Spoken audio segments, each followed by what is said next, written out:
하나님이 저를 훈련시키려고 그러시는 건지 아니면 여러분의 어떤 뜻이 있는지, 원래 사실 제가 이번 집회를 안 오려고 그랬어요. 원래 약속을 했습니다만 제가 이 갑상선을 떼어냈어요. 수술이 한 달밖에 안 됐는데, 그래서 다행히 수술을 너무 잘해서 목소리가 하나도 변하지 않았어요. 그래도 수술한 지 한 달도 안 됐는데 집회 가는 걸 성도들이, 우리 교우들이 좋아라 그러겠습니까? 저는 이제 우리 교회, 물론 여러분 교회도 중요하지만 저는 우리 교회 성도의 행복을 위해 살아가는 사람 아니에요. 그래서 우리 교우들이 불행하는 거 원치 않기 때문에 안 가려고 이제 우리 송년 목사님에게 내가 가고 싶은데 이런 수술했기 때문에 내가 오늘 의사를 만나는데 의사한테 물어보고 가라 그러면 가고 안 가라 그러면 안 가겠다, 이제 그렇게 하고 갔더니 저는 의사가 당연히 가지 마라 그럴 줄 알았어요. 그랬더니 가시라고. 그래서 제가 그래서 내 속으로 하나님이 저를 훈련을 시키시는가, 이 교회는 우리 목사님도 잘하고 제가 작년에 와보니까 집회를 꼭 안 해도 될 것 같은 교회라고 생각이 되는데 하나님이 저를 훈련시키시구나, 그런 생각으로 제가 왔습니다. 특히 사역이라는 제목을 저에게 주셨어요.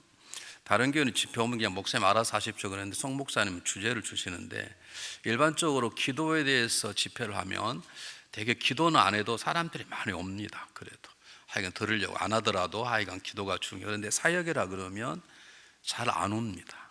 왜냐하면 사역은 부담이 되잖아요. 아멘도 안 하니까 당연한 거죠. 그게 뭐 십자가야 져야 될 일인데 이게 그래서 이게 참 어떡하나, 이게 사역이라는 것 자체가 굉장히 힘든 것이고 그냥 목 긁는 게 아닌데, 특히 여러분 교회 같은 경우 대단히 죄송합니다 이런 말씀 드려서, 담임 목사는 그런 말 잘 못하는데 이 델라웨이 같은 분위기에는 사역이라는 단어를 별로 안 좋아합니다. 왜 그러냐면 여러분 삶이 평안하고 제가 볼 때 다는 아니지만 괜찮게 사시잖아요, 큰 걱정 없이. 근데 그런 분들은 그냥 교회 나오고 그러지 뭐 사역하고 목숨 걸고 그런 걸 별로 좋아하지 않고, 주님이 십자가에 보일 그런 별로 밥맛이 없어. 그냥 편안하게 찬양 부르고 뭐 여호와는 나의 사랑이라고 그러면 그냥 끝나고 가는 것이죠. 왜냐하면 저희 교회도 여러분과 똑같은 분위기예요. 굉장히 평안하고 좋고 성도들이 참 괜찮아요. 부족한 목사를 도울 줄도 알고 이해할 줄도 알고, 그 대신에 막 갈급하고 이런 게 없어요. 제가 처음 교회 갔을 때 50명 조그만 교회였거든요. 그때 보통 기도하면 새벽 4시까지 성도들이 가지 않았습니다. 갈급하니까, 어려우니까. 그때는 거의 다가 반정 아파트에 살았어요. 집을 가지고 있는 분들이 별로 없었어요. 요즘은 거의 다 집을 가지고 있습니다. 웬만하면 다 집을 가지고, 요즘 실력들 좋아서 웬만하면 다 집을 가지고 있고, 다 웬만하면 자동차를 렉서스 다 캐딜락 다 타고 다니고 다 그러기 때문에 요즘은 기도하자 그래도 잘 안 오고요. 부흥회도, 우리 옛날에 부흥한다고는 굉장히 많이 왔습니다. 부흥한다 그래도 안 옵니다. 그냥 안 오면 덜이라 미운데 우리는 목사님 설교로 만족합니다. 그러면 정말로 화납니다. 근데 그렇게 해서 안 와요. 그래서 우리 교회 분위기가, 제가 이제 2번째 오지 않습니까? 근데 작년에 느끼는 것이, 우리 교회 분위기처럼 성도들이 정말 온순하고 참 평안하고 좋다, 그런 생각을 들면서 한쪽으로는 사역이라는 제목을 주신 제가 부담이 됐어요. 사역을 얘기하면 세게 할 수밖에 없습니다. 왜 그런가요? 벌써 심각해지시죠? 왜 사역을 말하면 부담할 수밖에 없냐면, 하나님이 저와 여러분을 그냥 천국 가게 하려고 구원하는 게 아니라 천국 가면서 동시에 갈 때까지 어떤 일을 막 저를 구원하셨는데, 그냥 구원하신 게 아니고 누구의 피값으로요? 예수 그리스도의 피값으로 사셨다. 근데 그냥 사시면 되겠습니까? 여러분 생각해 보십시오. 여러분이 누군가를 돕기 위해서 여러분 자녀를 죽여서 누군가를 살려냈는데 그냥 살아, 행복하게 살아, 다른 사람에 영향을 미치지도 않고 다른 사람에 해도 미치지 않고 잘 살아. 그럼 여러분 기분이 좋으시겠습니까? 내가 내 아들을 죽여서 누군가를 살렸다 하면 그 사람도 누군가를 살려주기를 바라고, 누군가에 선한 영향을 미치길 바라고 그러지 않겠습니까? 그래서 사역이란 말을 하면 저도 부담스럽고 듣는 분도 부담스러워요. 은혜 받아라 그러면 사람 모여드는데 예수 위해서 죽을 사람 오라면 안 와요. 여러분 순종하면 큰 집 주신다 그러면 아멘 할렐루야 하지만, 있는 분 바쳐라 그러면 집 없는 사람만 아멘하고 있는 사람은 가만히 있어요. 그래서 오늘은 여러분 부담되겠지만 가능하면 좀 편하게, 그렇게 놀라지 말고 내일부터 안 와야 되겠다, 그걸 알아서 하십시오. 뭐 알아서 하시고, 저는 거의 관심, 나머지는 목사님 하실 거니까 목사님 주신 거 있는 그대로 할 테니까요. 한번 제가 아주 어렵지 않게 부담 안 가지게, 그러나 정말 우리 한 번쯤 목회자가 또는 여러분들이 놓고 한 번쯤 인생에 언젠간 한번 고민해 볼 만한, 내가 이렇게 살아도 되는 것인가? 내가 지금 참 평안하고 좋은 남편, 좋은 아내, 자녀도 잘 되고 때때로 문제가 있지만 이 정도는 아무것도 안 생각한 이런 삶을 이렇게 살아서만 되는 것인가? 이것이 인생의 전문가, 한 번쯤 고민하는 이번 절기가 되었으면 참 좋겠습니다. 홍콩의 동양의 제1의 갑부 이가성이라는 분이 있습니다. 뭐 알리바바의 사장이 부자라 그러지만 그분이 훨씬 더 부자라 그래요. 그 사람은 기독교인은 아닙니다. 그러나 어마어마한 돈을 벌면 1년에 한 3천억 정도의 돈을 가난한 사람, 이웃을 위해서는 굉장히 신앙인은 아니지만 굉장히 나름대로 좋은 사람이에요. 근데 그가 자기를 30년 동안 자기 자동차를 몰아줬던 자기의 자가용 운전수가 퇴직하게 돼서 그를 부른 다음에 한 봉투를 내놓았습니다. 30년 동안 아무런 사고 없이 나를 잘 인도해 너무 고맙다고, 그리고 내가 이 조그마한 선물이지만 가지고 잘 살아라고. 그리고 열어보니까 3억 원이 들어있었습니다. 아니, 운전수가 3억 원 주면 너무 감사한 거 아닙니까? 그랬더니 그 운전수가, 아니 회장님, 제가 회장님 밑에 30년 동안 일한 것만도 감사합니다. 그리고 저에게 3억 원 안 줘도 됩니다, 그러더라는 거예요. 아니, 운전수가 얼마나 돈을 많겠습니까? 3억 원이라면 적은 돈이 아닌데 30만 불을 준 건데 저 같으면 기절할 건데, 그래서 이 돈이 필요 없냐고, 너무 적은 거 아니냐고 그랬더니 운전수가 이렇게 얘기를 했답니다. 회장님, 저는 저에게 한 30억 정도의 돈이 있습니다. 아니, 자네가 무슨 30억을, 도대체 어디서 30억을 벌었는가? 저는 아무것도 무식하지만 제가 자동차 운전하면서 회장님 얘기를 듣고 무슨 주식을 사면 저도 조금 사고 팔면 또 팔고 회장님 하란 대로 했더니 돈이 30억이 모아졌습니다. 그러므로 저에게 3억은 안 주셔도 됩니다. 다른 분 주시길 바랍니다. 그랬다는 거예요. 여러분, 세상에 살아가는 삶의 방법도 어떤 모델이 있으면 그를 닮아가고자 하는 게 삶의 지혜인 것이거든요. 하물며 그리스도인들이 우리가 닮아가야 될 그리스도, 하나님의 모습에 대해 관심이 없다면, 정확히 말하면 죽어봐야 구원받냐 안 받는지 몰라. 신과 함께하는 영화를 한번 보십시오. 1편을.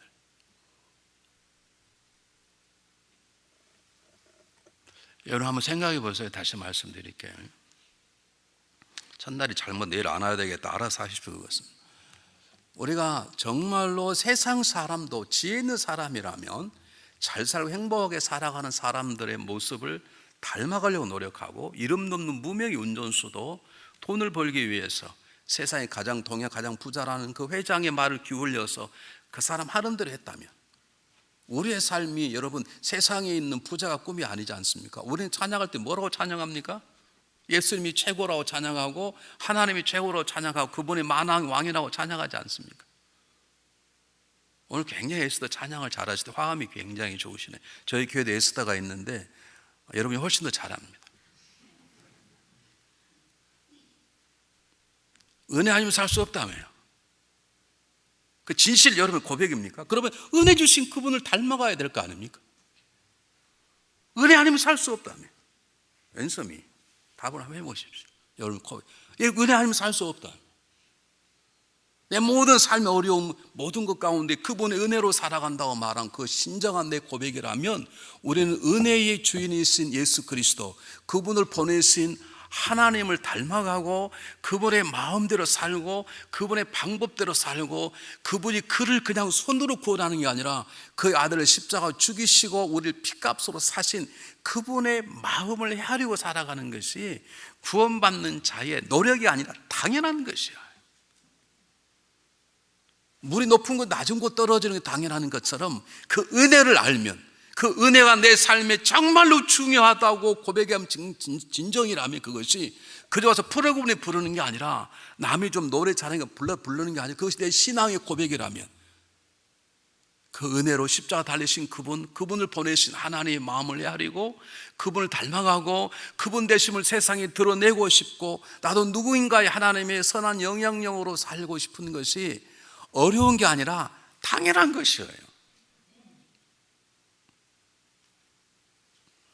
아멘 안 하시기 때문에 제가 물을 먹고 속을 차리고 집회를 하겠습니다.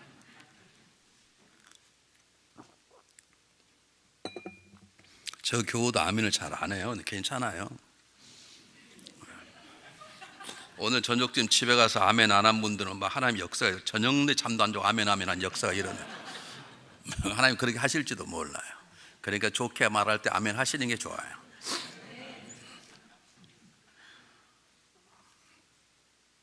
잘 보십시오. 우리 인생을 살아갈 때 여러분 닮아가고 싶은 사람 있지 않습니까? 저 사람 저기 눈이 예쁘다. 나도 저처럼 눈을 좀 까발려야 되겠다. 그래서 한국 가서 눈 째고 그러지 않습니까? 내가 우리 교인들 그렇게 하지 말라고 하나님의 작품에 손대지 말라 그래도 꼭 해요. 그것도 뭐 30대만 몰라. 결혼이 안 돼서 몰라. 다 결혼해 잘 낳고 70, 80 얼굴 고쳐서 뭐 하게요. 고치십시오. 고치려고. 그런데 하나 분명 하나님의 작품에 손대지 마십시오. 천국 가서 하나님이 천국에서 몰라볼 수 있습니다. 여러분 이렇게 영화를 보면 또는 여러분 텔레비전 보면 나 저 사람 닮고 싶다. 내 애들이 저랬으면 좋겠다. 그러잖아요. 그런데 우리가 정말로 닮고 싶은 사람 누굽니까? 예수 그리스도 아니라면 내가 정말로 닮아가고 싶고 내가 정말로 기쁨이 되고 싶은 마음이 하나님이 아니라면 내가 하나님 때문이라고 고백하는 그 고백이 내 삶 가운데 가장 중요한 고백이 아니라면 내가 정말 하나님을 믿고 있는가 한 번쯤 고민해 봐야 되잖아요. 여러분 제가 존경하는 스펄전 목사는 만나본 적도 없었습니다만 그분의 설교를 제가 굉장히 은혜를 많이 받았는데요. 나는 세상에 어떻게 이렇게 설교를 잘할 수 있을까? 여러분 명설교를 해도 글로 읽으면 별로 은혜가 안 됩니다. 한국에 명설교 이동 목사 다 있는데 글로 읽으면 별로 은혜가 안 돼요. 그분은 워낙 말을 잘하니까 들으면 은혜가 되지만 글로는 은혜 안 돼요. 스펄전 목사님은 제가 글로 소리 들어본 적이 없는데 글로 봐도 그 능력이 있어요. 근데 그분이 이런 설교를 했습니다. 내가 천국에 가면 나는 천국에 가는 날 나는 세 가지 것 때문에 깜짝 놀라게 될 것이다. 내가 천국에 왔다는 걸 깜짝 놀랄 것이다. 내가 천국에 간다고 믿었지만 정말 내가 천국 하나님의 은혜구나 그것 때문에 놀랄 것이고 두 번째 그 사람은 분명히 천국에 와야 되는데 내가 오리라고 믿었던 사람이 오지 않은 것 때문에 두 번째 깜짝 놀랄 것이고 세 번째 저 사람 지옥 갈 사람인데 한 사람이 온 걸 보고 나는 깜짝 놀랄 것이다. 그런 얘기를 남겼어요. 쉽게 모른다는 것이죠. 쉽게 모르는데 어떻게 그냥 살아갑니까 여러분? 내 앞날이 모르는데 어떻게 그냥 살아가시냐고. 조금 지나면 60, 70, 80, 90인데 인생이 여러분 금방 확 지나가는 거 아시지 않습니까? 벌써 2018년도가 벌써 8월이 점점 90, 10일 금방 지나간다고요. 그리고 언젠가 우리가 죽음의 문 앞에 다다를 될 테인데 그때는 천국, 지옥 둘 중 하나밖에 없는데 아무런 준비 없이 어떻게 살아가냐고요. 아무런 생각, 확신 없이 어떻게 살아가냐고요. 막스 웨버라는 사람이 책을 썼는데 사회주의와 자본주의, 기독교, 프로테스탄티즘과 자본주의, 캐피탈리즘에 대한 책을 짧은 책을 썼어요. 왜 자본주의가 유럽에서 일어나게 됐는가? 켈빈이라는 사람이 예정론을 얘기를 벌였습니다. 저는 감리교이기 때문에 그걸 인정하지 않습니다만은 우리 집사람은 장로교 출신이에요. 그래서 켈빈을 건들면 자기 오빠 건드는 것처럼 되게 기분 나빠요. 여러분 예수님이 욕먹으면 안 되지만 켈빈은 욕먹을 관계없습니다. 켈빈이 유명한 신학자지만 사람을 너무 많이 죽였습니다. 웨슬리 목사하고 달라요. 켈빈이 다 훌륭한 탁월한 학자인데요 사람을 반대파를 너무 많이 죽였어요. 전 그런 점에서 그분을 별로 안 좋아하는데요 예정론을 발견하면서 유럽이 확 놀란 거예요. 예정이 됐다니까. 아니 내가 이렇게 성가대 열심히 하는데 내가 예정이 안 됐으면 어떡할까? 내가 이렇게 헌금을 열심히 하는데 내가 예정이 안 되면 어떡할까? 그러다가 스스로 고민하기 시작했습니다. 예정이 된 사람은 뭔가 다르구나. 그들은 돈을 벌어서 그 돈을 가지고 학교를 짓든지 자선사업을 하기 시작했습니다. 그러면 스스로 확인하는 거예요. 아, 내가 이런 좋은 일을 하는 걸 보니까 이건 하나님의 작품인 것이고 난 하나님 구원받은 예정된 사람이라고 확인하기 시작한 거예요. 그러다 보니까 돈이 모이기 시작하고 돈을 투자해서 은행이 생기고, 그래서 켈빈 선생님 때문에 서양에서 자본주의가 훨씬 발전하게 되었다. 굉장히 좋은 켈빈이 공로를 하게 된 것이죠.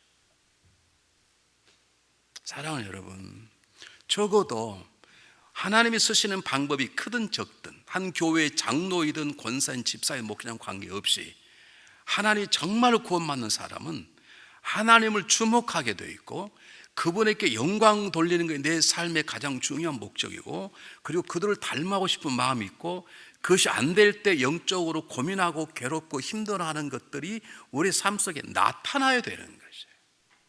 여러분이 교회에 와서 교회에 전혀 도움이 안 되는데 여러분 편하다, 죄송해요. 여러분이 구원받은 자는 아니에요.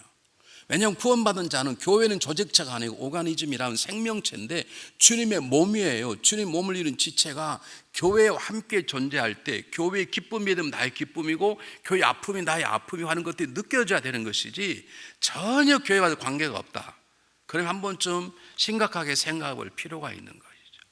그래서 저는 오늘 성경 본문 말씀을 통해서 이 말씀을 나누려고, 이 말씀이 여러분 마음에 와 다음에 그래 나는 적어도 그 정도 있어, 그러면 여러분들은 정말 하나님 앞에 선택받은 사람이고 구원받은 사람이고, 그리고 그렇다면 당연히 우리가 내일부터 하나님 부르심 받는 사역이라는 무엇인가를 생각할 필요가 있는 것입니다. 오늘은 그 방법만 얘기하려고 합니다.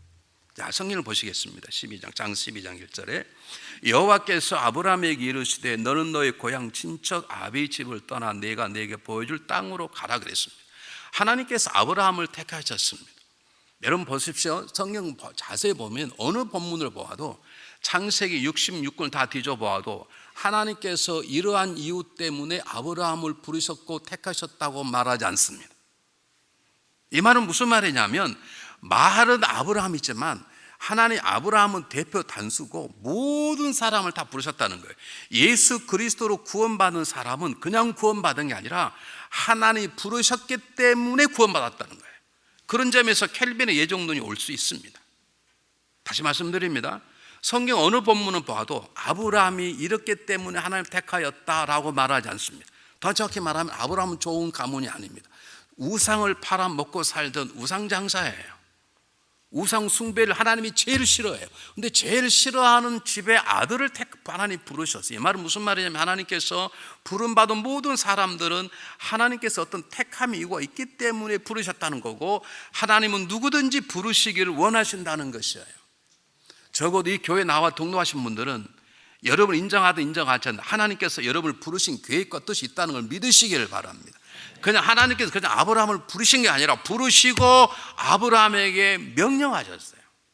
뭐라고 명령하셨습니까? 한마디 말하면 복의 근원이 되라, 이렇게 말씀했어요. 다시 말씀드리겠습니다. 교회 와서 목회하면서 목사를 가장 힘들게 하는 사람은요, 다른 사람이 아닙니다. 자기는 하나님 앞에 아무런 은혜가 없다는 생각하는 사람들 제가 잘 설명할 수 있습니다.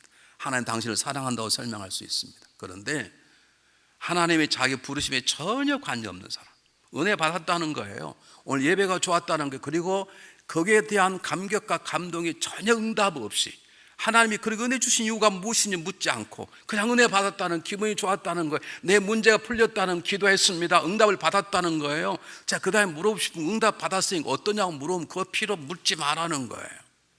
그런 분들은 교회 목회할 때 제일 목회를 힘들게 합니다. 하나님을 힘들게 하십니다.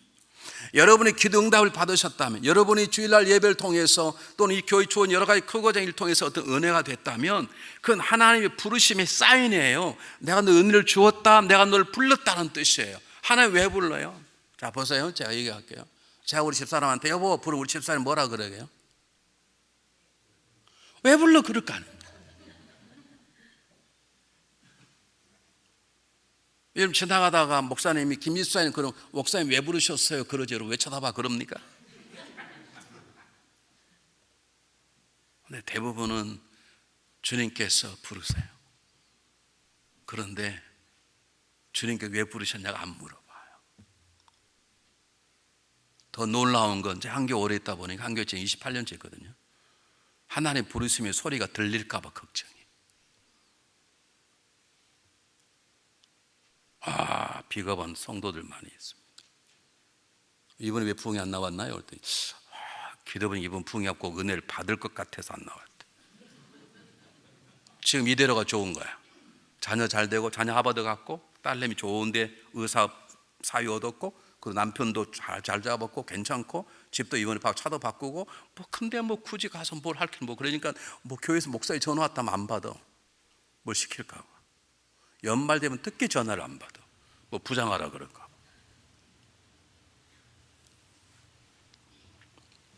여러분들이 이곳에 앉아 계시다면 죄송해요. 여러분 생각으로 오신 분도 계시겠지만 하나님이 여러분을 부르셔서 이곳에 오신 걸 믿으시길 바랍니다.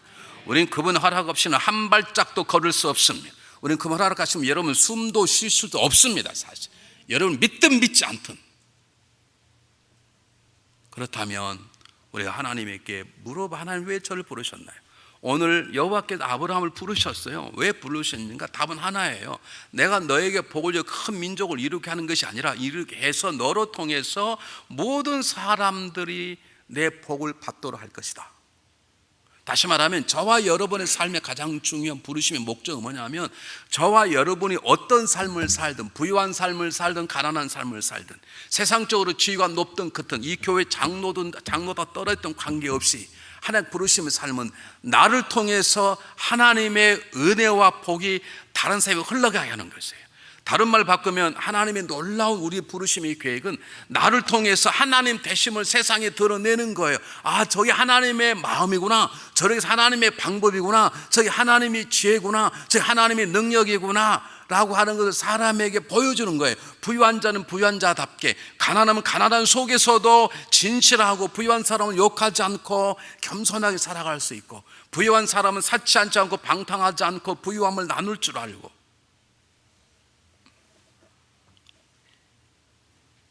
오늘 본문의 내용이 그것입니다. 이렇게 말하면 여러분 많은 분들이 고개를 숙이기 시작해요. 나는 못하는데. 여러분 성경을 자세히 보십시오. 다시 한번 읽어볼게요. 보세요. 한번 읽어볼게요. 여호와께서 아브라함이 이르시되 너는 너의 고향과 친척과 아비의 집을 떠나 내가 네게 보여줄 땅으로 가라. 내가 너로 큰 민족을 이루고 내 복을 주어 내 이름을 창대케 하리니 너는 복이 될지라. 너를 축복하는 자에게는 내가 복을 내리고 너를 저주하는 자에게는 내가 저주하리니 땅의 모든 족속이 너로 인하여 복을 얻을까 하시니라. 요 1절, 2절, 3절에 등장하는 주인공이 두 사람이 있습니다. 두가 있습니다. 누구와 누굽니까? 하나님과 아브라함입니다. 물어보겠습니다. 지금 제가 읽은 본문 가운데 하나님과 아브라함 가운데 하나님이 일을 더 많이 하십니까? 아브라함이 일을 더 많이 하게 되어 있습니까? 하나님입니다. 이 동네에도 아시면 엄청 잘하시네. 하나님이 하시겠다는 거예요.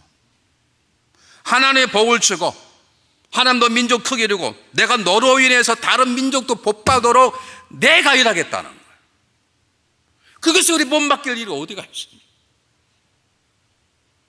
우리는 뭐 사역 얘기하면 뭐 그냥 헌금하라고 그러고 집하려고 우리 한국인들 그런 식 해가지고요.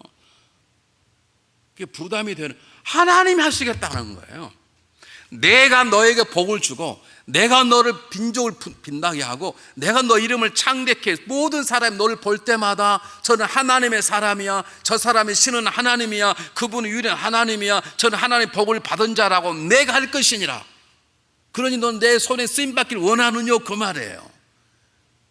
이걸 못한다면 하나님과 관계없는 사람이지 어떻게 하고 있어요? 별로 표정이 안 좋으시네.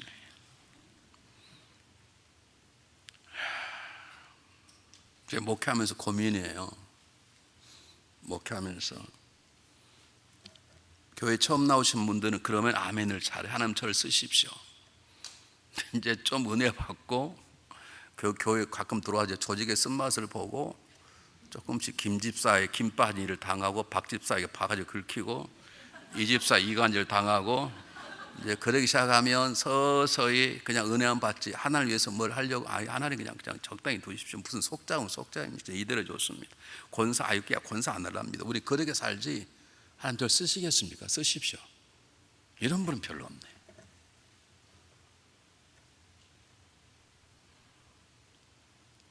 네, 솔직히 말씀드릴게요. 이런 얘기는 우리 교우한테 안 했으면 좋겠는데요.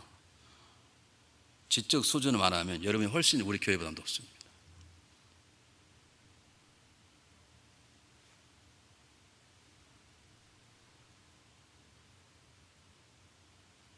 근데 물어보고 싶은 것은 그만큼 하나의 은혜를 받은 거예요. 근데 한번 물어볼게요. 괜찮아요. 하나님, 제가 나에게 맺히든 지금은 하나님 저를 쓰시려면 하나님 마음대로 쓰십시오. 그런 소원이 있으시면 손 한번 들어보십시오. 별로 안 되신 줄 알아요. 우리 겁이 나서 못 들은 거예요. 우리는 그렇게 하면 갑자기 아프리카로 가라 막 그럴까 봐 겁나서 못 들어. 하나님 아프리카로 가라고 하지 않는다니까요. 그건 몇 사람만 하는 것이지요. 우리는 그렇게 하면 굉장히 부담을 가져요. 근데 여러분 기억하십시오. 우리가 하나님은 창조주라고 고백하지 않습니까? 하나님만이 선하다고 얘기하지 않습니까? 하나님은 우리를 정말로 사랑한다고 믿지 않습니까? 하나님 우리를 사랑하되 끝까지 포기하지 않는다는 걸 믿지 않습니까? 그러시죠? 그리고 그분 안에 우리 행복이 있고 그분만이 우리의 미래고 그분만이 우리의 반석을 고백하지 않습니까? 그러면 그분이 살고 싶은 마음이 생기는 게 당연한 것이고요. 더 정확히 말할까요? 그분이 우리 안에 들어와 그렇게 살도록 우리를 바꾸시는 거예요. 그런 마음을 그분이 주세요. 성경 보겠습니다. 빌립보서 1장.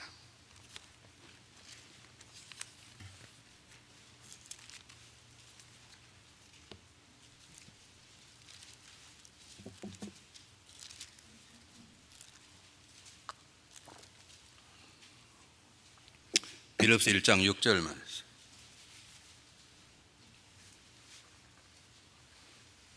빌립보서 1장 6절만 똑같이 읽고 아멘으로 받겠습니다. 빌립보 1장 6절 시작. 너희 안에서 착한 일 시작하신 이가 그리스도 예수 날까지 이루실 줄을 우리가 확신하노라. 누가 우리 안에요? 내 안에서 착한 일 시작하신 분이 예수 그리스도시고 성령님이시고 하나님이세요. 사실 우리가 하나님 쓰임 원합니다. 그 마음을 주시는 분 하나님이에요. 그렇기 때문에 이 확신이 있으신 분들은요 확실하게 구원받았다고 얘기할 수 있어요.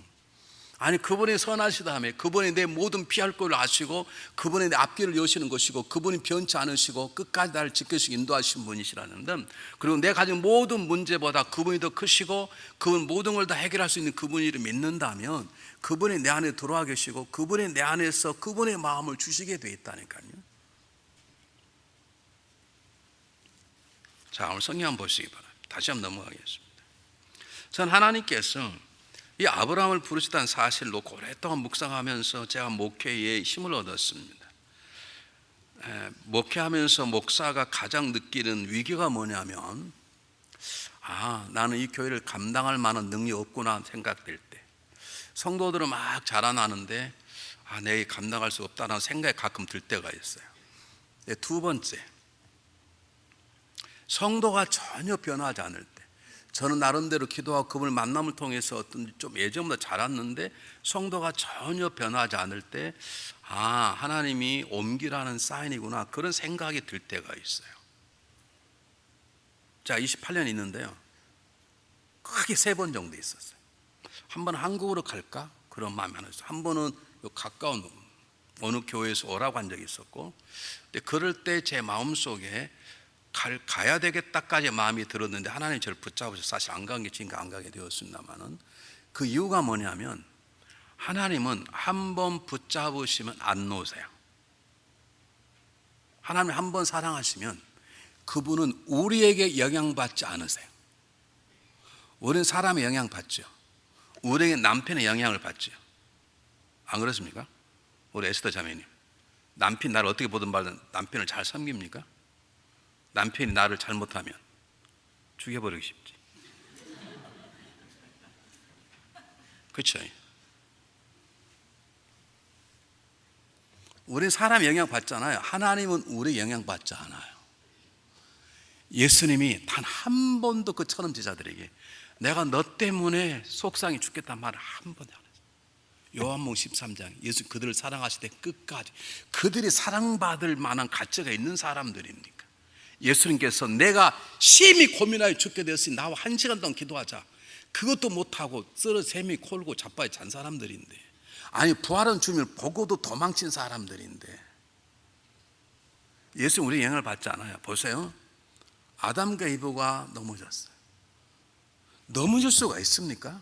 없는 게 있습니까? 뭐가 있습니까? 그리고 모든 걸 다 가지고, 요즘은 돈이 없어서 사람을 죽였다, 나를 분노하게 죽였다, 이유가 있지만 그 아담과 이브가 뭐 부족한 게 뭐가 있습니까? 열받을 게 뭐가 있습니까? 그런데 죄를 저지르잖아요.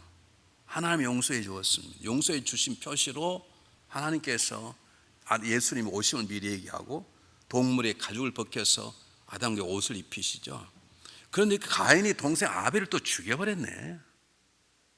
하나님께서 야, 아담과 이브가 저를 다 죽여버렸는데 내가 실수했구나, 괜히 나 때문에 아벨이 죽였다, 그러지 않고 가인을 또 사랑을 용서해 주시는 거예요. 그래서 가인이 다른 사람 죽이지 못하도록 이마에 표시를, 가인을 손대지 마, 표시를 해 주신 거예요.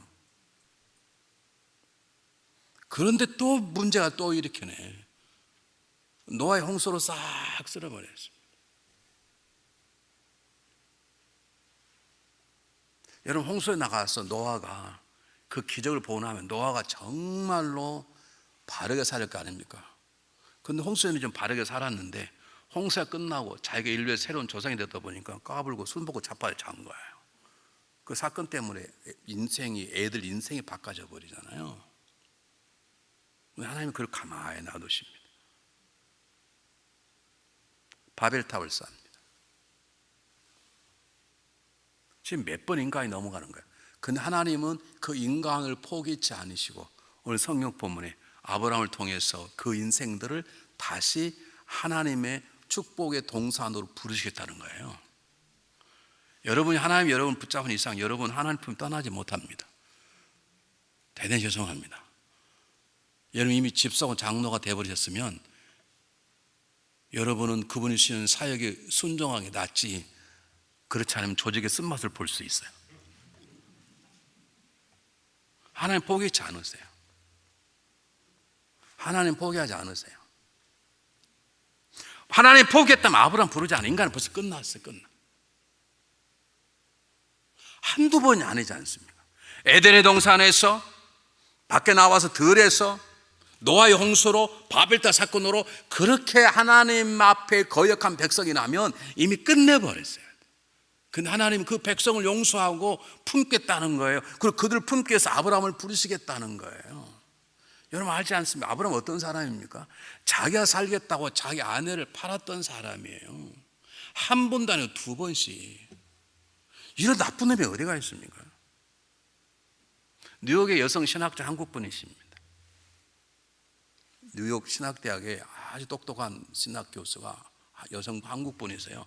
그분이 쉽게 말하면 여성 신학대, 하나님 어머님 그래, 아버지라고 하지 않아요. 하나님 뭐 성인인데 왜 아버지라 그러냐?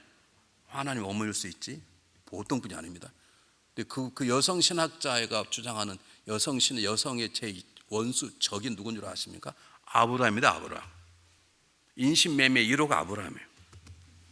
근데 하나님은 그 아브라함을 포기하지 않으세요. 아브라함을 그걸 건져내고 구워서 믿음의 조상으로 세우세요. 믿습니까? 여러분, 하나님은 여러분을 버리지 않으세요. 친구가 여러분을 버리고 때때로 교회가 여러분을 몰라줄 줄 모르지만 하나님 여러분을 부르셔서 여러분을 통해서 수많은 사람들이 하나님의 은혜와 복을 증거하고 나누는 하나님의 귀한 일꾼으로 여러분을 택하신 것을 믿으시기를 바랍니다. 그러므로 우스갯소리 말씀드리는 것 같지만, 그러므로 정말 그분 앞에 항복하고 하나님 쓰실 대로 쓰십시오. 그분의 선하심 우리보다 훨씬 선하기 때문에 두려워하지 마십시오. 마음대로 쓰십시오. 그래서 그분이 뭐 마음대로 쓰고 막 인생 망치고, 예전에 간증하면 그런 간증 많이 해서 암 걸려 죽을 뻔하다가 목사 됐다고. 몰라 그런 간증을 시키는가 모르겠어요. 그러니까 암 걸렸다 그러면 하나님 목사 되라 그런가? 그 암 걸렸다면 주에 살림만 좀 목사 되겠습니다. 그런 분들이 많아. 여러분 아내의 삶이 다 달라요. 지금 대표로 아브라함을 지금 택했을 뿐이지, 아브라함이 사는 복은 뭐냐? 너가 무엇을 하든, 장사를 하든 정치를 하든 공부를 하든 박사든 교수든 관계없이 우리는 우리의 삶을 통해서 하나님의 주신 은혜와 사랑이 나를 통해서 다른 민족 다른 사회에 흘러가는 복의 통로로 하나님 우리를 세우시는 것이에요. 여러분 한번 이렇게 생각하면 좋습니다. 다른 생각하지 마시고, 여러분이 하나님의 은혜를 통하는 하나님의 은혜의 통로인가? 여러분이 하나님의 선한 영향력으로 남편에게, 아내에게, 자녀에게, 교회, 세상 속, 직장 속에서 하나님의 선한 영향력으로 살아가고 있는가, 그걸 보시면 여러분 구원받은 자가 틀림없고 바르게 살아가는 자가 틀림없습니다. 제가 아는 집사님 한 분이 한국에서 좋은 직장을 다니시는데 집사된 지 10년 만에 권사가 되게 되었습니다. 그래서 모처럼 자기 회사 직원들에게 초청장을 보냈어요. 다음 주일 날 오후 5시 반에 우리에게 권사의 취임 예배가 있다고, 내가 권사가 된다고 오라고 그랬더니 그 초청장 받은 옆에 동료들이 너 언제 교회 다녔냐? 이렇게 물어본 거예요. 여러분, 그렇게 바르게 사는 게 아니에요. 하나님 우리 복의 통로로 세우셨단 말은 다른 말 바꾸면 하나님 우리를 빛과 소금으로 세웠어요. 빛과 소금 감출 수가 없어요. 불이 보이잖아요. 저걸 어떻게 감춰요? 여러분이 만약에 살아갈 때 내가 그리스도인이라는 것을 감출 수밖에 없는 상황에 서 있다면 여러분이 잘못 서 있는 것입니다. 하나님의 부르심을 받은 자, 사역을 할 자는 다른 게 아닙니다. 내가 서 있는 그곳에서, 지금 그 장소에서 내가 무슨 일을 하든 누구를 만나든 관계없이 그 자리가 세상 사람에게 드러낼 수 없는 자리라면 우리는 하나님과 관계없는 사람입니다. 하나님은 우리를 왕 같은 재산으로, 하나님 우리를 세상의 빛과 소금으로 우리를 만드시고 부르셨어요. 소금이 되가 아니라 소금이 되라라고 말하지 않아요. 소금이다라고 말해요. 저와 여러분 빛과 소금이다고요. 빛과 소금 감출 수가 없어요. 어떻게 불을 켰는데 감출 수, 그런 불이 꺼진 것이죠. 소금인데 소금 물을 넣으면 쓴맛, 짠맛이 나야지. 어떻게 가만히 있을 수 있죠? 감출 수가 없어요.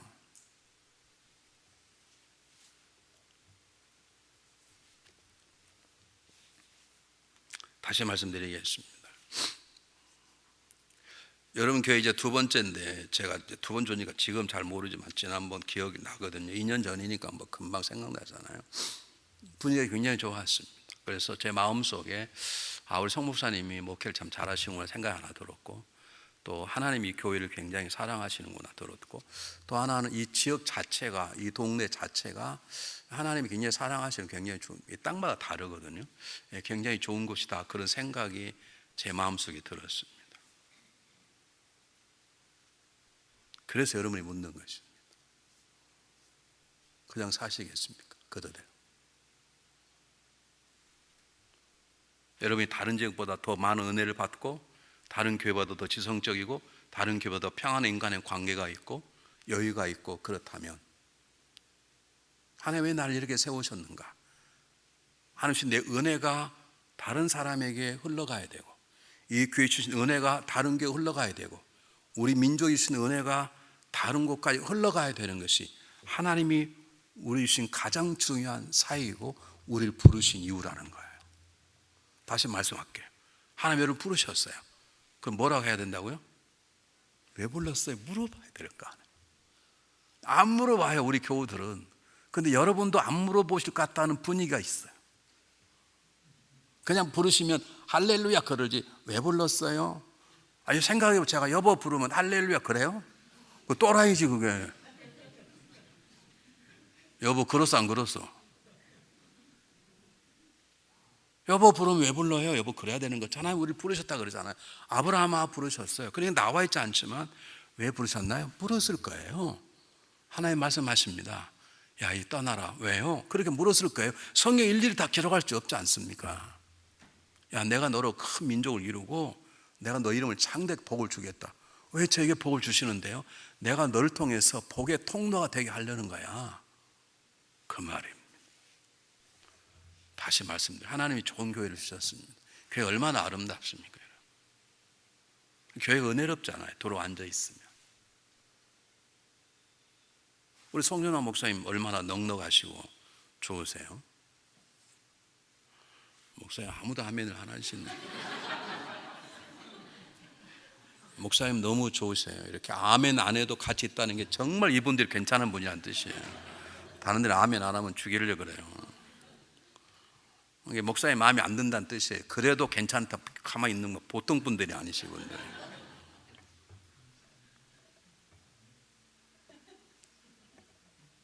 여러분, 제가 1년에 10개 정도 집회를 다녀요. 뉴욕에 가면 아주 긴장돼요. 분위기가 살벌해서. 여러분 교회는 굉장히 분위기가 좋아요. 그럼 여러분 물으셔야 돼요. 하나님, 왜 저에게 좋은 이렇게 교회를 주셨어요? 그래 물으셔야 돼요. 우리 교회도 여러분 교회도 그렇고 잘 안 물으셔요. 그래서 하나님이 지금도 마음 아파하시는 것이에요. 한국교회를 하나님께서 굉장히 수십 년만 한국에 어마어마한 교회를 하나님 세우셨어요. 전 세계에서 가장 많은 선교사를 보내는 5나라가 한 나라가 되게 돼 있어요. 전 세계 가장 큰 대형 교회가 5개 있는 게 한국이에요. 근데 한국은 한 번도 다는 아니지만 많은 교회가 하나님 왜 우리 교회를 이렇게 대한민국 교회를 복을 주셨어요? 이걸 묻지 않았어. 그저 많이 오면 교회 짓고 넓히고 그걸로 끝나버렸어요. 지금 조직의 쓴맛을 보고 있지 않습니까?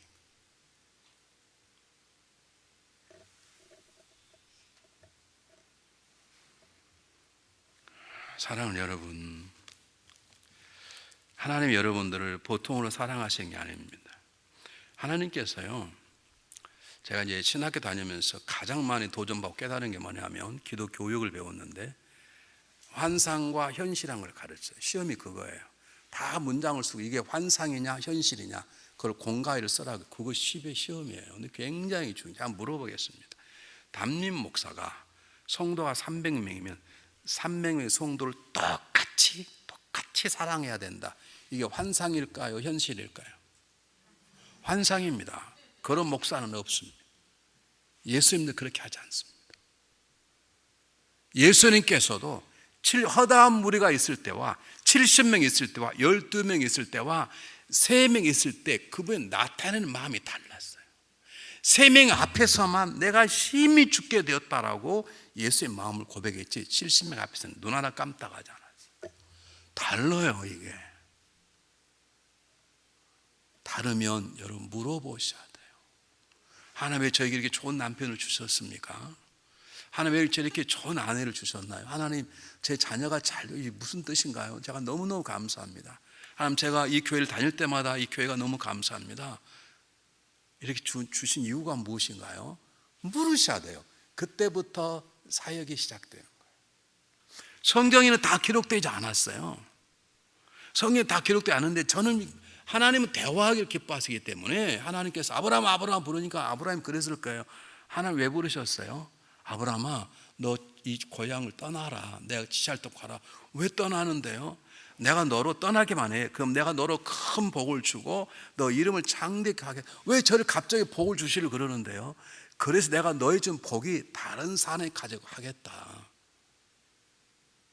그러니 여러분 아브라함이 가만히 있겠습니까? 미쳐버리는 거예요. 그래서 아브라함이 4절에 이에 아브라함이 여호와의 말씀을 따라 갔고.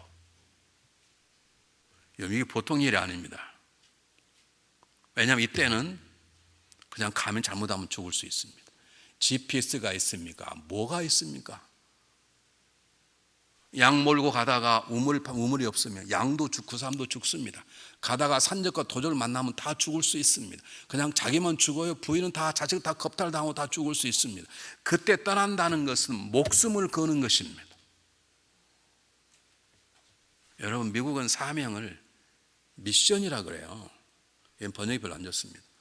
우리가 쓰는 사명 그냥 사명이 한자로 사명은요 목숨 거는 일이에요.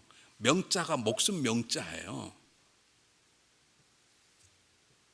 하나님의 부르심을 받은 사람은 하나님께서 우리를 그의 피값을 주고 사셨기 때문에 우리도 그분이 부르셨으면 그분이 주신 일을 감당하기 위해서 목숨을 걸 결단이 있어야 되는 거예요. 아브라함이 떠났다는 말은 내가 죽으면 죽겠습니다.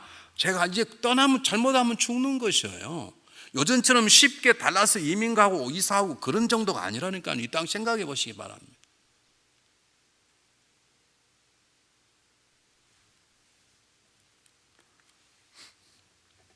목숨을 걸으란 말은 이 지역에 사는 여러분들에겐 적합하지 않을지 모르니까 그냥 풀어서 말씀드리겠습니다. 적어도 하나님이 신 어떤 일을 하기 위해서 나의 어떤 일을 접을 수 있으셔야 돼. 목숨을 건난 말은 쉽게 말하면 목숨을 건나는 말은 사명은 목숨을 걸 만한 가치는 이라 그런 뜻인데, 이걸 쉽게 여러분 부담 안 되게 말하려면 부담도 그것도 되시겠지만, 하나님이 어떤 일을 감당하기 위해서 내가 하는 일 중에 중요한 일 하나를 접은 걸 말해요. 여러분, 이 교회를 위해서, 여러분 구원하신 예수 그리스도를 위해서 하신 일들이 있을 것입니다. 그것 때문에 여러분이 포기한 일이 무엇입니까? 우리가 좋은 말로 내려놓게 된 일이 무엇인가요? 그게 있으셔야 돼. 없다면 오늘 저녁부터는 물으셔야 돼요. 여러분 보세요. 놀러갈 걸 다 놀러가고 쓸 건 다 쓰고, 그래도 여러분들이 11조하고 교회 생활한다면 자랑 같지만 그건 잘하는 게 아닙니다. 대단히 죄송합니다. 여러분이 살 거 다 쓰고 집 받고 차 받고 그러다가 헌금 많이 하는 게 아닙니다. 무언가 하나 내려놓아야 우리가 헌금을 제대로 할 수 있습니다. 내가 무언가 신을 내려놓아야 내가 기도 시간이 되는 것이고, 내가 어떤 걸 포기해야 내가 주님이 주신 일에 내가 목숨을 걸 만한 삶을 살 수 있는 것이에요. 저는 목회하며 제 친구를 다 내려놓았어요. 저는 사람 사귀는 걸 굉장히 좋아합니다. 제가 고등학교 3년 동안 제 친구들 7명이 클럽이 있었습니다. 원래 서로 잘 되면 서로 봐주기로 하고. 전 미국 오면서 우리 집사람을 결혼하면서 내려놓았습니다.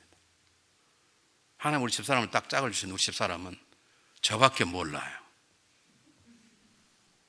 놀러 가는 것도 없고 뭐 하는지 몰라요. 집에 저만 기다리는 거예요.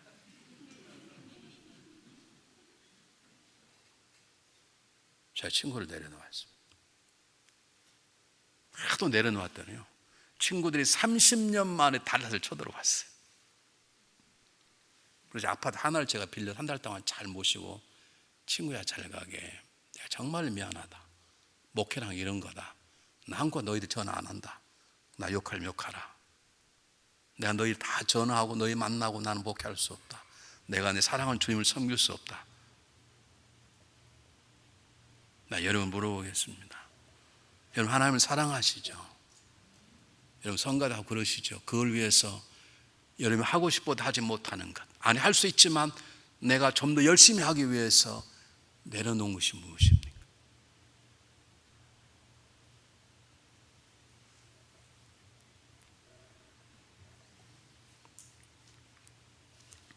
선교사님 한 분이 아틀란타에 있는 목사님이신데 아프리카 선교를 갔다가 이분이 은혜를 받았어요. 은혜를 받아가지고 내가 선교를 더 해야 되겠다. 근데 선교를 그냥 놓을 수 없다. 그래서 내가 평생 옷을 맞추지 않겠다 생각하고 그 다음부터 옷을 맞추지 않았습니다. 교회가 꽤 큰 교회입니다. 옷이 다 다른 걸 할까 하니까, 그러니까 교우들이 옷을 맞추려고 돈을 주는 거예요. 여러분 미국에서 옷 사는데 기성복도 비싸고 비싸지 않아요. 보통 400, 500불, 좋은 건 뭐 700불, 1000불 하지 않습니까? 그럼 그걸 돈 주면 그걸 다 모아가지고 그분께서 그걸 성경으로 다 보낸 거예요. 나는 성경을 보내기 위해서 난 이 부분, 내가 입는 것, 다른 것보다 입는 것은 앞으로 투자 않겠다. 지금까지 있는 옷 그대로 입고 달아지면 달아진 데 입고 살겠다라고 그분이 결심을 내렸어요. 용서하고 들으세요. 제 자랑하는 게 아니고요, 지금 제가 안 합니다만은 저도 결심을 했습니다. 저는 이 머리카락이 굉장히 잘 자라요. 어릴 때 짱돌 맞아가지고 머리가 많이 박이 터졌어요. 그때 하도 된장을 많이 발라가지고요, 우리 어릴 때는 약이 없었어요. 하여간 피만 나면 된장 발라서, 그래가지고 머리카락이 저는 뭐 일주일에 한 번씩 머리를 깍짝 갈라요. 그래서 제가 우리 권사님 이 미장원에 가서 머리를 깎습니다. 근데 그분은 돈을 안 받습니다. 그럼 저는 이 머리 한번 깎고 제가 그분의 돈을 줘도 생각 20불을 제가 통장에 넣습니다. 돼지용통에. 그걸 놓아가지고 1년에 한 번씩 그걸 풀어서 제가 성경을, 물론 성경은 따로 드리기도 하지만 제가 이발소 가면, 여러분 2번 가면 40불, 또 3번 가면 60불, 그걸 모아놨다가 그걸 1년에 한 번 그걸 터서 또 다시 성경을 드렸습니다. 그렇게 정확히 10년 했습니다. 10년 하고 그 다음에 안 했습니다. 다른 뜻이 있어서. 제가 자랑하는 게 아닙니다. 쉽게 설명하기 위한 것인데, 만약 여러분들이 다 하고 그리고 나는 시간 남는다, 죄송해요, 그럴 수 없어요. 우리는 그렇게 살 수 없어요. 내가 누릴 걸 다 누리고 다 즐겁고 그렇게 주님 섬길 수 있다, 여러분 그럴 수 없어요. 제가 어느 날 기도 가운데 이렇게, 하나님 왜 예수님께서 한 60년을 사시지 왜 이렇게 3년 공생활하고 가셨는가, 제가 그 문제를 기도하는 가운데 답을 얻었습니다. 3년 사는 것처럼 살라는 뜻입니다. 여러분 앞으로 3년 동안 살고 하나님 부르신다면, 여러분 날마다 집 바꾸고 차 바꾸고 날마다 막 골프 치고 그렇게 살 수 있겠습니까? 앞으로 3년 산다면. 앞으로 3년 살다 보면 죽을 건데 얼굴 뭐 올렸다가 내렸다가 막 눈을 까발쳤다 그렇게 살 것입니까? 3년 산다는데 누가 막 싸우고 지지고 볶고 그럴 것입니까?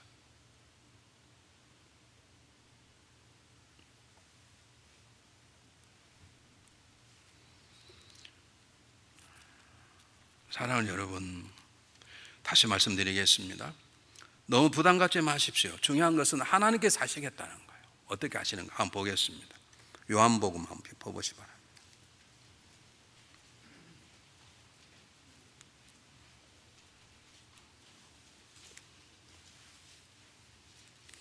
아닙니다. 저기를 보겠습니다. 고린도후서 11장 읽겠습니다. 고린도후서 11장.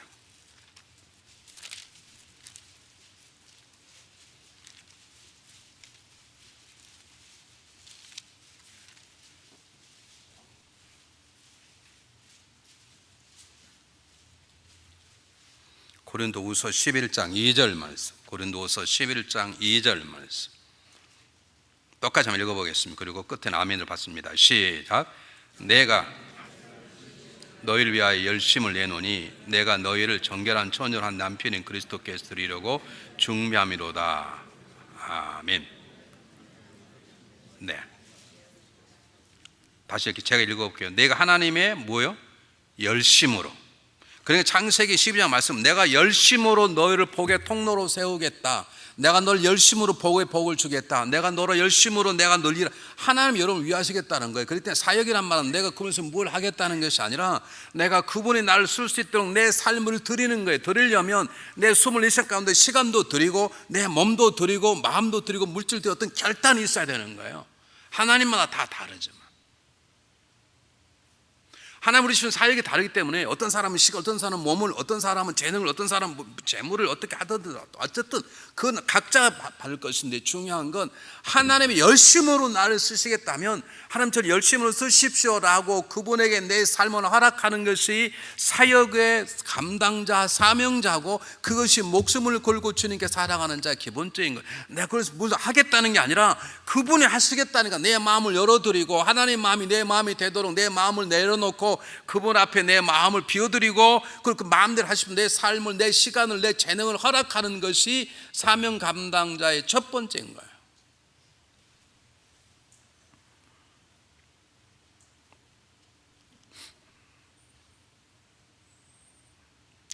다시 말씀드릴게요. 제가 다시란 말을 강조하는 것이 여러분들 잊어버리지 말았으면 좋겠습니다. 우리가 하나님을 위해서 열심히 일하는 게 아닙니다. 교회에서 목회자를 두 번째 어렵게 하는 사람은 뭐냐면 열심히 하는 사람이에요. 그런데 지가 열심히야, 자기 열심으로 막 열심히 하면 교회는요 정말 어렵습니다. 한 분이 계신데 우리 교회 오셨는데 간암이 걸렸었어요.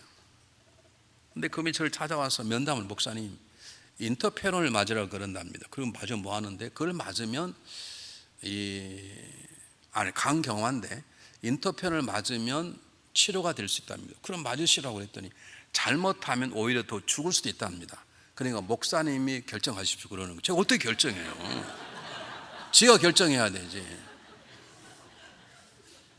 저한테 몇 번이 그러는 거예요. 제가 부인이 오라 그래. 부인까지 같이 왔어요.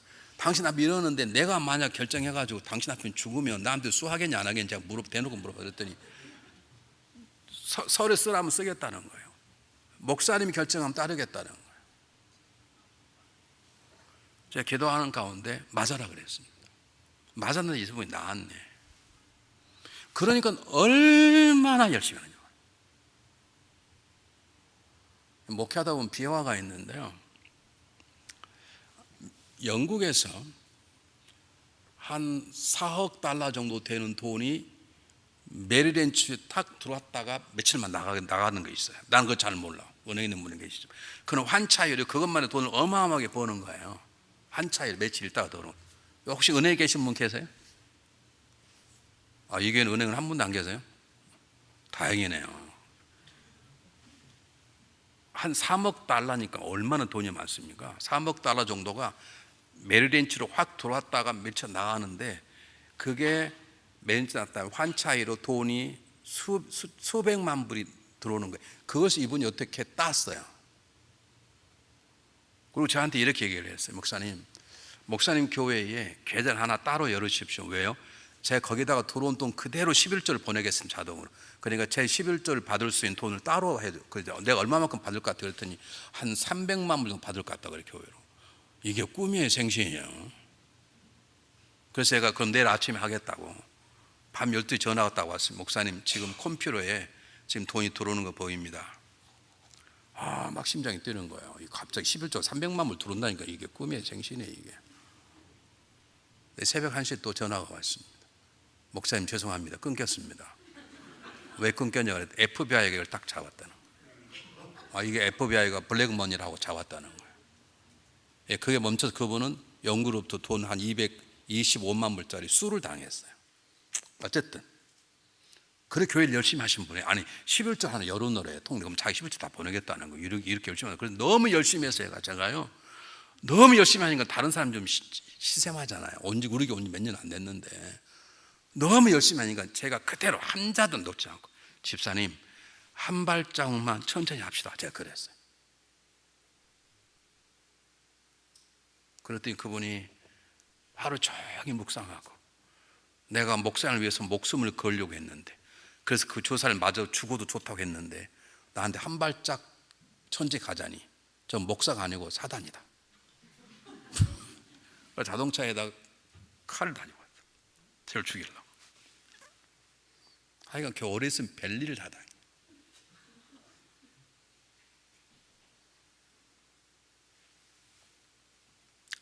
제가 이게 참, 이게 왜 이해하느냐면, 그렇게 열심히 해도요, 그게 자기 열심이니까 한 발짝만 천천했다 하면 목사를 죽이겠다고 어떻게 자동차에 칼을 가지고 다녀요, 대검을. 이게 사람이에요. 정말 어렵습니다. 정말 열심히 하는데 하나님이 열심이 아니고 지 열심이에요. 정말 어렵습니다. 저와 여러분은 사명이라는 것은, 사역이라는 건 내 열심히 하는 게 아니고 하나님의 마음으로, 그분의 방법으로 일하는 것을 사명 감당자라고 말하는 것입니다. 이 교회는 여러분이 열심히 하나님의 열심으로 일하시길 바랍니다. 여러분 마음이 하나님의 마음을 열심히 하시길 바랍니다. 여러분의 계획을 이루는 하나님의 계획이 이루어지는 성도가 되시길 바랍니다. 그러려면 우리 꼭 필요한 게 있어요. 왜 그러냐면 우리는 그분의 로봇가 아니에요. 하나님께서 우리를 쓰시는데 그분이 쓰시도록 우리의 삶을 드릴 필요가 있어요. 제가 좋아하는 오스왈드 챔버스 목사님이 이런 말씀을 했어요. 제가 이것만 하고 설교를 마치려고 합니다만은, 우리는 하나님을 대신하여 싸우라고 부름을 받지 않았다. 하나님 거 쉬십시오, 제가 대신하겠다. 노. 우리는 하나님이 싸우는 전쟁터에서 하나님의 도구로 쓰임받도록 부름을 받았을 뿐이다. 이게 정확한 것입니다.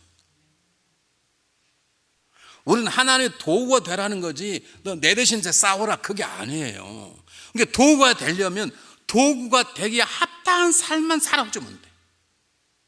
우리가 목숨 바칠 필요도 없어요. 하나님이 쓰시기에 편한 존재가 되기 때문에 돼요. 여러분 닥터들 여기 많이 계시죠? 여러분 수술할 때 그냥 수술합니까? 뭘 합니까? 손부터 깨끗이 씻잖아요. 마찬가지, 그분이 쓸 수 있도록 내 삶을, 그분이 쓸 수 있도록 내 삶을 조절하는 게 우리가 할 일이고, 그러고 나면 그분께서 그분의 능력을 우리 안에 부어주시고, 그분의 지혜를 우리 안에 부어주시고, 그분의 마음 우리 안에 부어주셔서 놀라운 일을 하게 하는 거예요.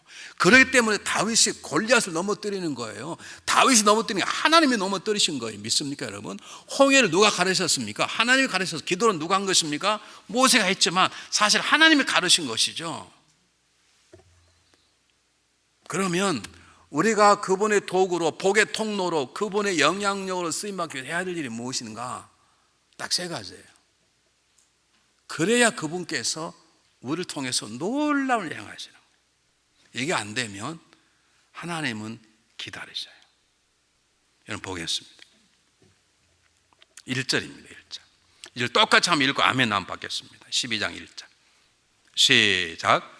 여호와께서 아브라함에게 이르시되 너는 너의 고향과 친척과 아버지 집을 떠나 내가 지시할 보일 땅으로 가라. 여기 세 가지입니다.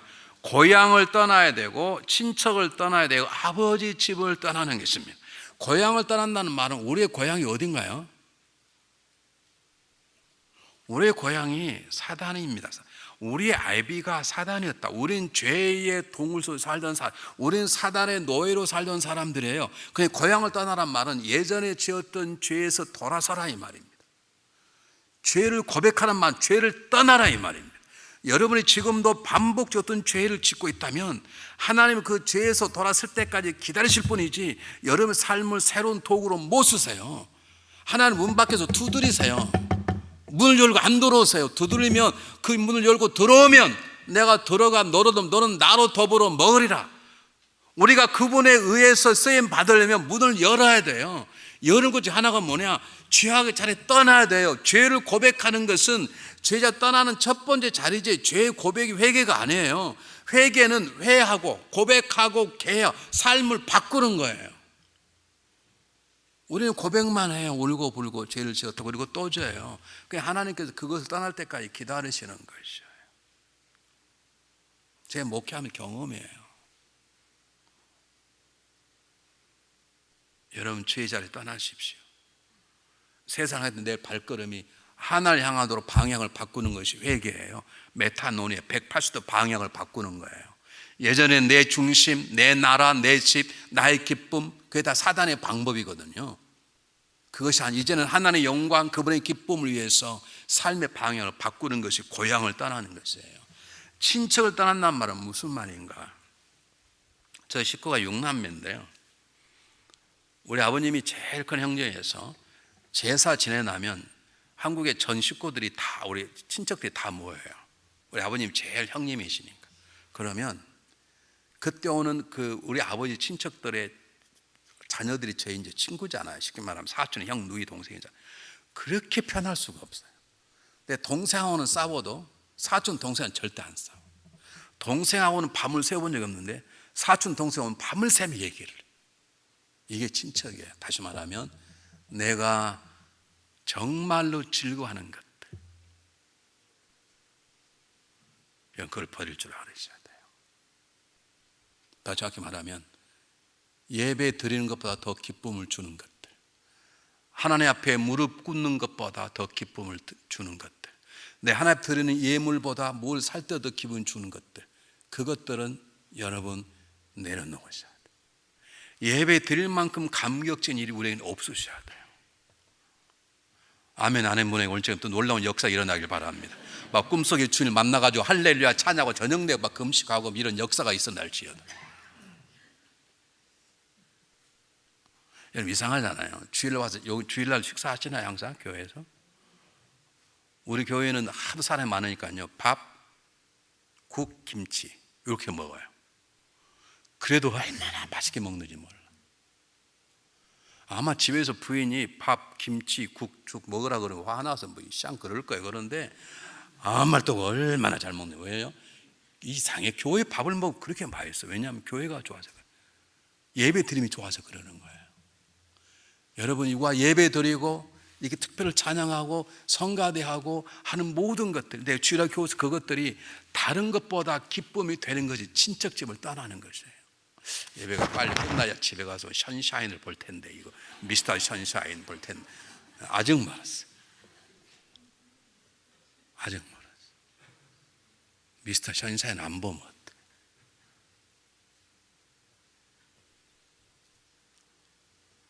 어떤 분 이혼하겠다고 하셨어요. 왜 이혼하는 거냐 그랬더니 제가 우리 남편 믿고 이민 온 지 25년 됐는데 목사님 단 한 번도 휴가를 가본 적이 없어요. 다른 사람들은 집도 사고 휴가도 가고 뭐 크루즈도 타고 뭐 유럽도 가고 그렇다는데 한 번도 가본 적이 없습니다. 그래서 못 살겠습니다.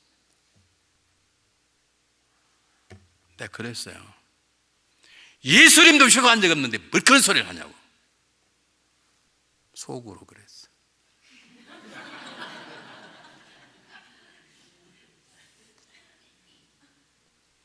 여러분이 어떤 일이 일어날 때 그분 앞에서 할 말이 없으셔야 돼요. 억울하다고요? 주님처럼 억울한 일이 계실까? 우리 주님처럼 억울한 분이 계실까요? 여러분, 예수님 십자가에 달리셨는데 우리 그림 보면 옷을 입었잖아요. 옷을 입지 않으셨어요. 근데 천주에 가니까 그걸 걸어놨더라고요. 십자가에 예수님 있는 그대로 발가벗긴 채로. 그때는 옷을 그냥 겉옷과 속을 벗겼잖아요.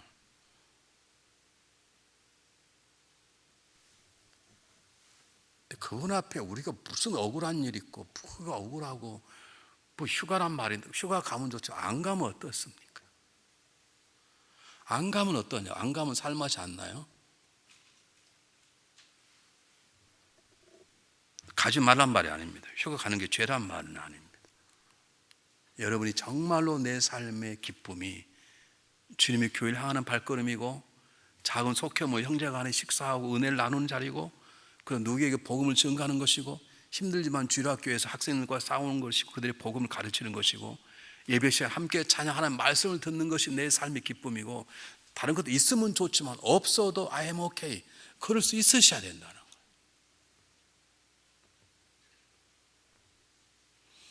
우리 집사람 얼굴이 예쁘게 생겼잖아요.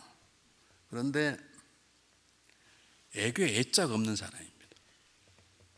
난 내가 애교 부리느라고 제가 힘들어 죽겠어. 저는 교인들 앞에서 애교 부리지. 집에 가서 애교 부려야 되지. 또 강아지 새끼들한테 애교 부려야 되지. 난 막 교인들 앞에서 막 그러거든요.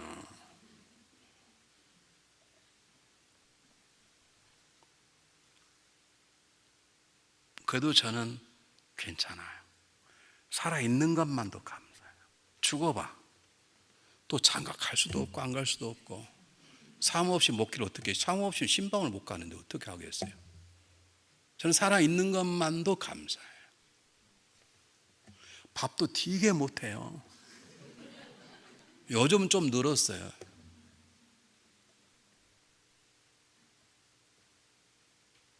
제가 잘하는 게 아닙니다. 우리 집사람은 저희 동네 천사라고 소문났습니다. 달라스에서. 근데 정확히 말하지만 집에 들어오면 천사가 아닙니다. 집 밖에서만 천사고 들어올 때 천사의 옷을 벗고 들어오는 거라고. 저는 그래도 전혀 문제가 되지 않습니다. 진짜입니다. 저는 살아있는 것도 감사하고 교회 성도들에게 가장 사랑받는 사람이 우리 집사람이에요. 제가 우리 집사람 때문에 덕을 많이 봐요. 근데 거짓말 안 해요. 이런 말 해가지고 이게 사모님 입장에 권한을 줄지는 모르겠지만 저는 우리 집사람 덕을 많이 봐요. 우리 집사람이 사랑을 받으니까 장로님 저한테 함부로 못해요. 내가 뭐라고 우리 집사람 일릴 거고 장로님 아무 말도 안 해요. 사랑은 여러분 그 마음이 어두워지면 하나님을 사랑하니까 우리 집사람이 하나님을 사랑하고 그러면 되는 것이지 뭐 애교가 있으면 어떻고 없으면 어떻고 지나가면 다 똑같은데 애기 있어가지고 심장이 발딱발딱 뛰면 오래 못 살아요. 심장은 천천히 뛰는 게 낫지.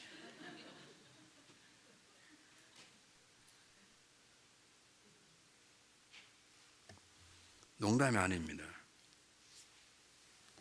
저는 제가 즐겼던 걸 다 버렸습니다. 친구 버렸지만 운동을 굉장히 좋아합니다. 운동을 버렸습니다. 저는 국민학교 때 탁구 선수였습니다. 저는 모든 게 제 주특기입니다. 전 등산이 제 주특기입니다. 전 틈만 나면 산에 갔습니다. 하나님이 저를 아시고 산이란 것은 찾아보면 텍사스로 보내버렸어요. 차를 타고 10시간을 가려도 산이 없어요. 그래도 저는 후회하지 않습니다. 그분이 저를 쓰신다는 그 하나만 가지고 산이 없어도 목회 열심히 할 수 있습니다. 사랑하는 여러분, 여러분에게 하나님 예배하고 하나님 말씀하여 앉고 그분 여러분은 누군가 위해서 기도하고 쌈짓돈 모아서 교회 쓸 데 없습니까? 이거 쓰십시오 하고 헌금 내놓고, 그것 이상의 기쁨이 무엇이 있습니까? 있다면 그걸 내려놓으십시오.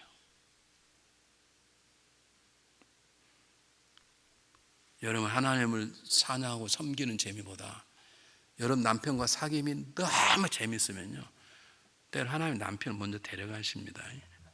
저는 그런 분 몇 번 봤습니다. 사이가 안 좋은 분은요, 끝까지 오래 살아요. 한교 오래 있어서 배운 거예요. 때때로 좀 싸움도 그래, 하나님께서 화해할 때까지 기다리세요. 여러분, 남편을 사랑하십시오. 남편들은 즐거워하십시오. 그러나 하나님만큼 즐거워하시면 안 됩니다.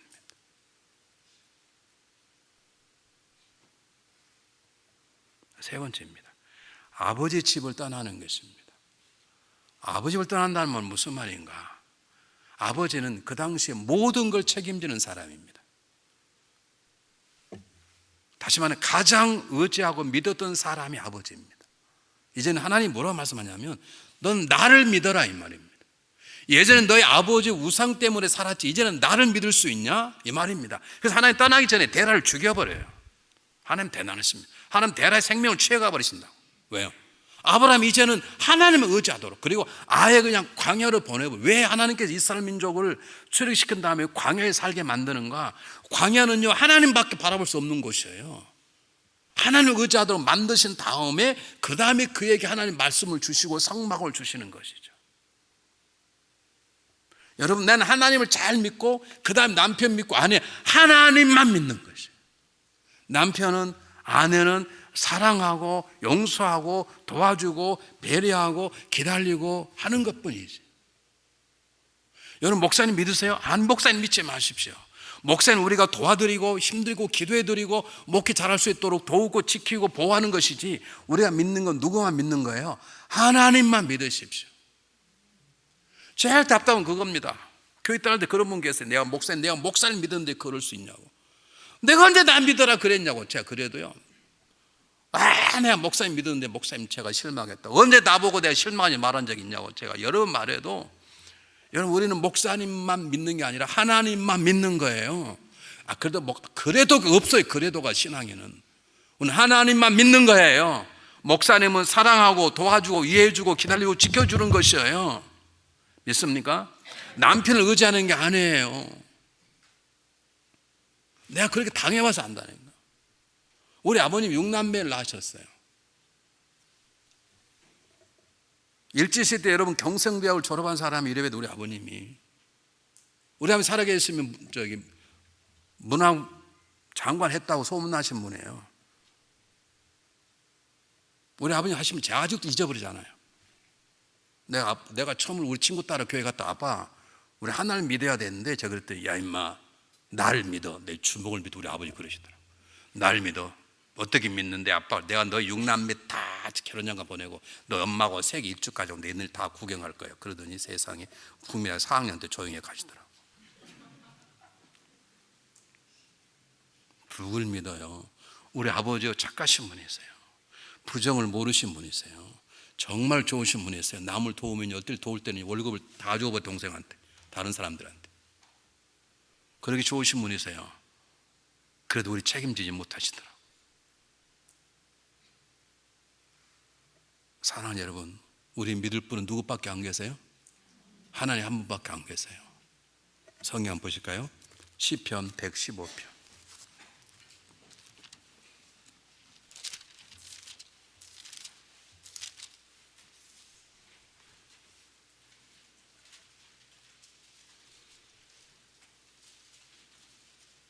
(9절부터) 크게 읽겠습니다.